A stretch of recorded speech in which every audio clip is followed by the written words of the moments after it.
कर्णान युग का दर्पण रहेगा तो कहाँ कौन सा दाग धब्बा है हम उसको मिटा सकते हैं, हम उसको क्लीन बना सकते हैं, चेहरे को बढ़िया सुंदर आप बना सकते हैं कर्णान युग के दर्पण का उपयोग करके।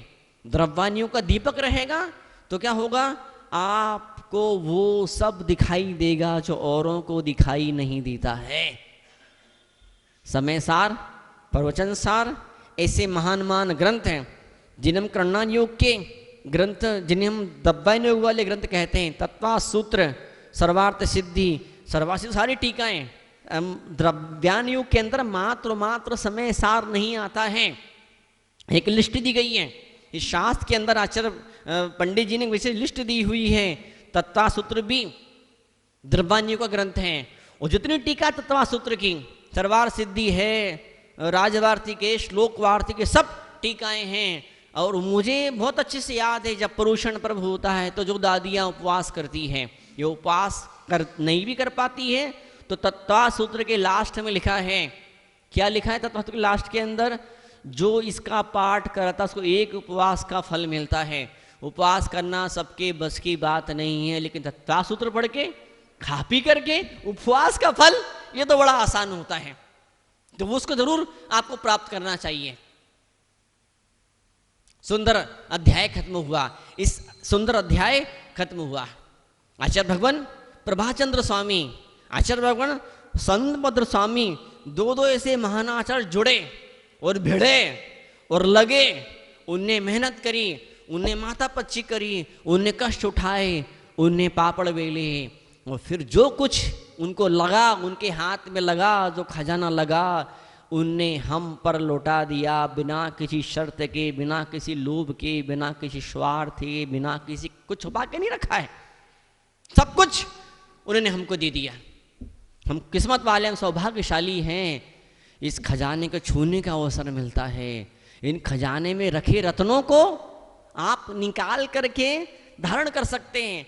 किसी और की तिजोरी पर आप छापा मारोगे, किसी और की तिजोरी में आप हाथ मारोगे, हाथ पकड़ लेगा आपका, वो एक भी रत्न, एक भी सिक्का तिजोरी से बाहर नहीं ले जाने देगा। लेकिन एक ऐसी तिजोरी, इस तिजोरी में आप जाओगे, खजाना बाहर निकालोगे, अपने जीवन में धारण करोगे तो बहुत खुशी होगी संत भद्र से महान आचार्य को, और उनसे भी ज़्यादा खुशी होगी उन आचार्य को, उन मुनिराज को, जिन दुनिया भर के ढेर सारे नास्तिक लोग हैं जो मंदिर से लाखों गुना दूर हैं, वो क्यों मंदिर के धर्म के करीब आ गए, क्यों आ गए? उन महान आचार्य ने, उन महान मुनि ने इन ग्रंथों को अध्ययन किया है, जीवन में उतारा है। ये बेटा ऐसा होता है, दिन भर किताबों में घुसा रहता है, ये बेटा ऐसा दिन भर किताबों में घुसा रहता है, रिजल्ट जब आता है तो मालूम पड़े जैसे तैसे धोखे से पास हो गए, बहुत कम नंबर के साथ में, ग्रीस के साथ में। और एक बेटा ऐसा भी होता है कि वो दिन भर किताबों में नहीं घुसता है, अपना टाइम टेबल बना लेता है कि इतने घंटे पढ़ना है, कि दिन में कितने दिन पढ़ना है। हाँ, जो बहुत बुद्धिमान विद्यार्थी होते हैं, जो सबसे प्रतिभाशाली विद्यार्थी होते हैं, जो टॉप 10 में विद्यार्थी होते हैं, वो रोज का टाइम टेबल बनाते हैं, रोज रोज पढ़ते हैं, रोज रोज पढ़ते हैं। वो जो इतने प्रतिभाशाली नहीं होते हैं, जो क्लास में टॉप 10 के नंबर लेकर के नहीं आते हैं, वो विद्यार्थी पढ़ते तो हैं, पर वो इतना ज़्यादा अध्ययन स्वाध्याय पढ़ाई उनकी नहीं हो, लेकिन फिर भी पढ़ते तो हैं। तो आप कौन से वाले विद्यार्थी बनना चाहेंगे?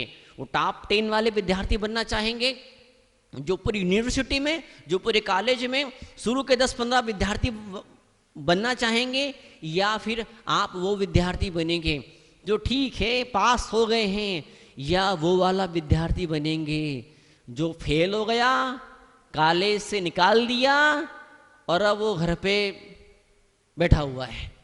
कौन सा वाला विद्यार्थी आप बनना चाहेंगे? सोचिए, जिनवाणी के स्कूल के अंदर, जिनवाणी के भवन के अंदर आपने प्रवेश किया है तो क्या माँ जिनवाणी बोलेगी, आओ बेटा आओ, आओ बेटा बैठो, लो बेटा आओ बैठो? क्या जिनवाणी माता से बोलेगी? आपको कल्पना कीजिए, जिनवाणी माता कोई महिला होती, कोई स्त्री होती, वो बुलाती, आओ आओ, तुमने मेरा गौरव बढ़ाया है, तुमने मेरा गर्व बढ़ाया है, तुमने मेरे ज्ञान की बातों को और 4 लोगों तक पहुंचाया है। क्या जिनवाणी माता से बोल पाएगी? अगर ऐसा बोल पाए तो समझना आपको जिनवाणी माता के सच्चे सपूत होने का अधिकार और हक है। इसी ग्रंथ के अंदर जब प्रभाचंद्र स्वामी जब टीका लिख रहे हैं तो क्या कहते हैं, ये उन्होंने टीका लिखी, मूल अनुवाद, मूल किसने लिखा? समनभद्र स्वामी ने, आपने पहाड़ पे देखा होगा, ये ट्रेन पहाड़ पर जाती है, तो पहाड़ पर ट्रेन कैसे जाती है? चढ़ाई पर ट्रेन कैसे चलती है? एक इंजन तो आगे होता ही होता है, हर ट्रेन में एक इंजन आगे लगा ही होता है। लेकिन जब कोई बड़ी कठिन चढ़ाई होती है तो ट्रेन में पीछे से भी एक इंजन लगा देते हैं।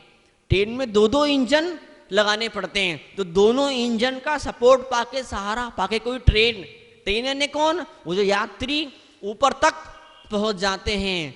तो हमको ऊपर तक पहुंचना है तो हमें चार इंजन लगाने पड़ेंगे। प्रथमान युग नाम का इंजन, करणान युग नाम का इंजन, चरणान युग नाम का इंजन और द्रव्य नाम का इंजन हमको लगाना पड़ेगा। जब चार इंजन लग जाएंगे तो फिर हमारे जीवन की गाड़ी, हमारी आत्मा की गाड़ी कहाँ पहुँचेगी?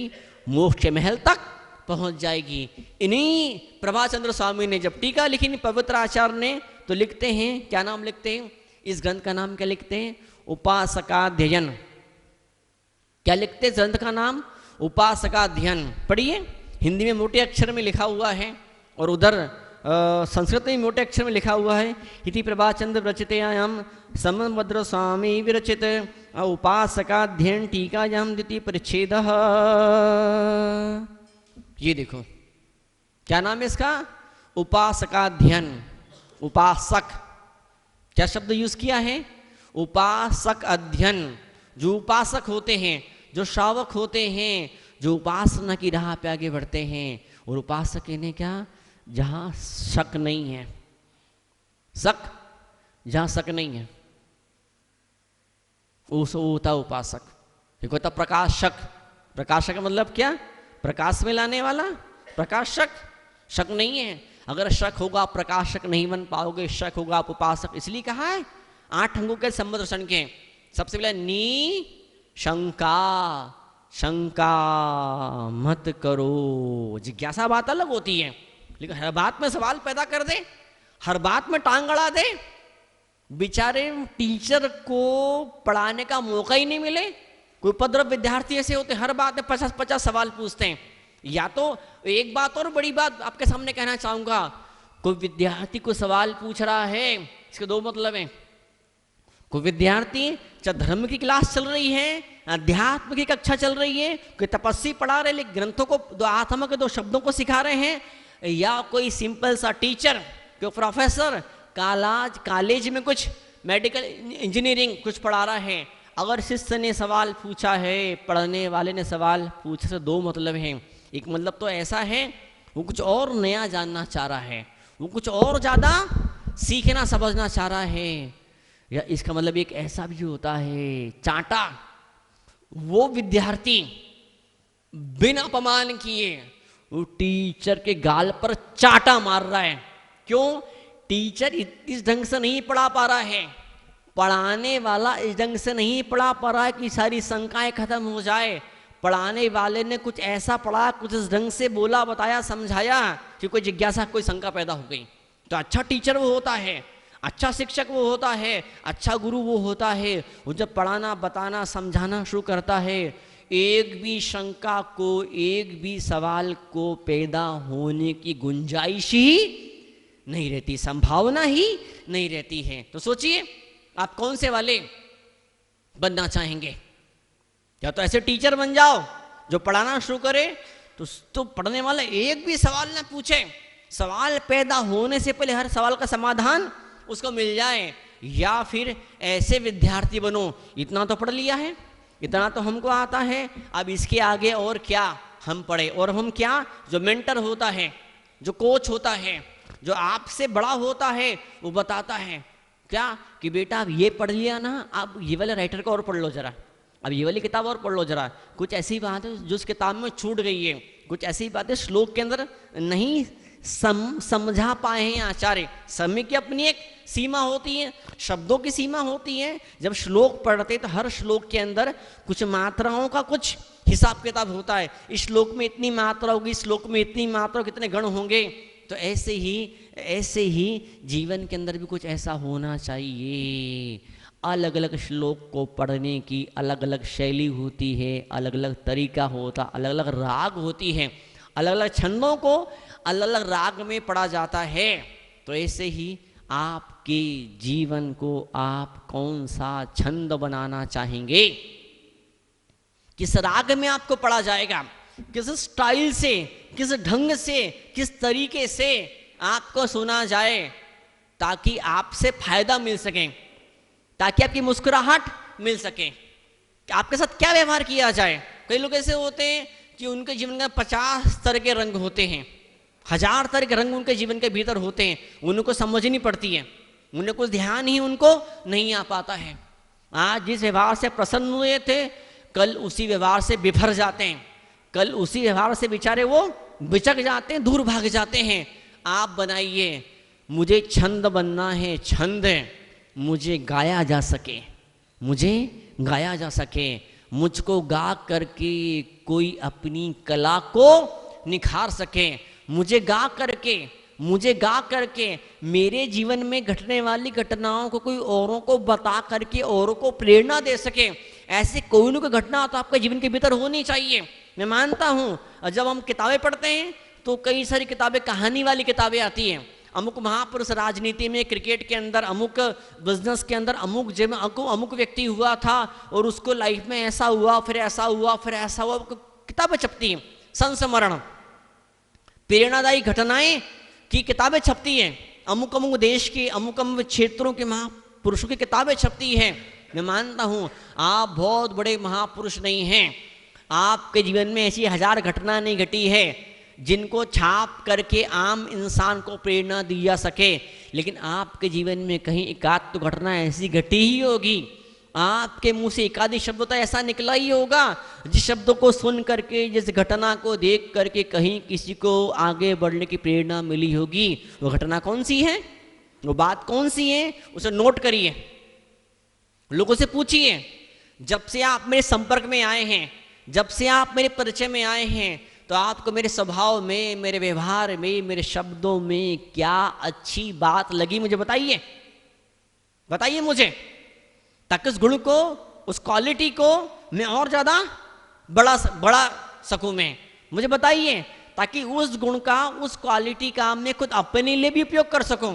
कई सारी बार तो ऐसा भी होता है, हमें खुद को नहीं मालूम पड़ता है कि मेरे अंदर कौन सी अच्छाई है, हमें खुद को नहीं मालूम पड़ता कि जो शब्द हमारे मुंह से निकलते हैं, इन ढेर सारे शब्दों में ऐसा कौन सा शब्द बहुत सुंदर, बहुत शानदार है, पता करिए। उस शब्द को डायरी में नोट कर लीजिए, उस शब्द को डायरी में नोट कर लीजिए, व्हाट्सएप कर दीजिए किसी बेटे पोते को, प्रमोशन करवाने वाला है, दादियाँ तैयारी कर रही हैं, पुरुष लोग, भाई लोग तैयारी कर रहे हैं।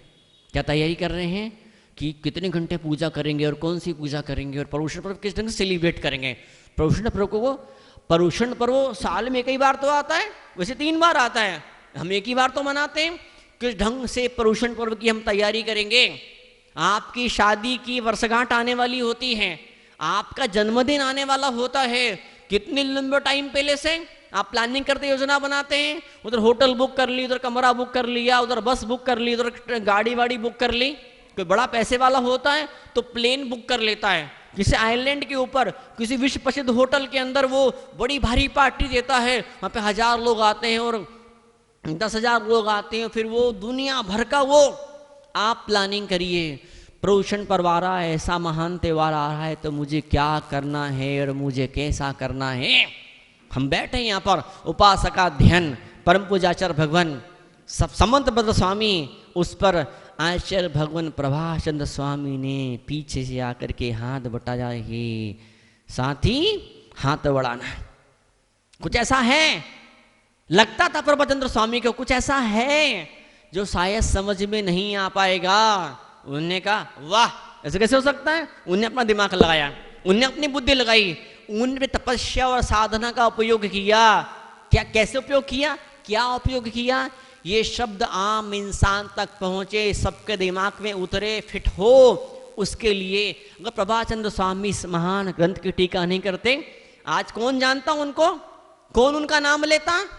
आप भी जिन जिन महाराजों के संपर्क में हैं, जिन जिन आचार्यों के संपर्क में हैं, जिन जिन ग्रंथों के संपर्क में हैं, जिन जिन मंदिरों के, जिन जिन तीर्थों के आप संपर्क में हैं, उसमें क्या अच्छाई है, उसमें क्या खासियत है बताइए, जिनको नहीं मालूम उनको बताइए। जिन्हें पहले से मालूम है उन्हें भी उस बात को बताइए। इस मंदिर के अंदर, इस प्रतिमा के सामने आज से 10 साल पहले, 20 साल पहले मैंने अमुक नियम लिया था महाराज जी, और आज तक उस नियम का मैं पालन कर रहा हूं। कितना बड़ा चमत्कार बताइए आप, कितना बड़ा भारी चमत्कार। चमत्कार वो नहीं होता है कि बड़ी भारी भीड़ इकट्ठी हो गई, वो बड़ा भारी पैसा इकट्ठा हो गया। खैर वो तो है ही सही, मैं मना नहीं करता हूं। मैं जिन धर्म के अंदर कहीं कोई ऐसा आयोजन हो रहा है, कोई अतिष्यकारी मूर्ति है, कोई अतिष्यकारी मुनि महाराज संत हैं, वो अपनी तपस्या से त्याग से कुछ ऐसा हो रहा है, हजारों लोग दौड़ के दीवानों की तरफ चले आ रहे हैं, तो बात है ही सही। लेकिन इससे लाख गुना, अरब खरब गुना ऊंची बात है मोक्ष मार्ग में आगे बढ़ने के लिए, तत्व ज्ञान के क्षेत्र में आगे बढ़ने के लिए। अमुक प्रतिमा जी के सामने, अमुक मंदिर जी में मैंने अमुक नियम लिया था, नमोकामंत्र की माला फेरूंगा। कई सारे बच्चे मेरे पास में आते हैं, मैं बच्चों से एक बात हमेशा बोलता हूँ, मुझे कुछ करो करो मत करो, लेकिन एक काम जरूर करना, नमोकार मंत्र की एक माला जरूर जरूर जरूर जरूर जरूर जरूर जरूर जरूर जरूर जरूर जरूर जरूर जरूर फेरना। भगवान से प्रार्थना करना, भगवान ऐसी बुद्धि बनी रहे, शरीर में इतनी शक्ति बनी रहे, मरते दम तक आखिरी सांस तक नमोकार मंत्र के साथ में मैं रहूं। मैं दोनों बातें कर लो, या तो मैं नमोकार के साथ में रहूं या नमोकार मेरे साथ में रहे। बात तो एक ही है, बात तो एक ही है। नमोकार मंत्र बाहर से साथ नहीं देगा, बदल के भीतर से आपको सपोर्ट और सहारा आपको देने वाला है। उपासकाध्ययन, अध्ययन होगा अध्ययन, आप जीवन का अध्ययन करिए। कितनी उपासना उतरी है मेरे जीवन के भीतर। ठीक है, ग्रंथ तो कई सारे पढ़ लिए सुन लिए हैं, प्रवचन कई सारे पढ़ लिए। आजकल तो बड़ा इजी आसान हो गया है, यूट्यूब के ऊपर, इंटरनेट के ऊपर, मोबाइल पर, टीवी में, चैनलों में ढेर सारे प्रवचन आते हैं। लेकिन मैंने कितनी उपासना करी है, मैं कितना करीब।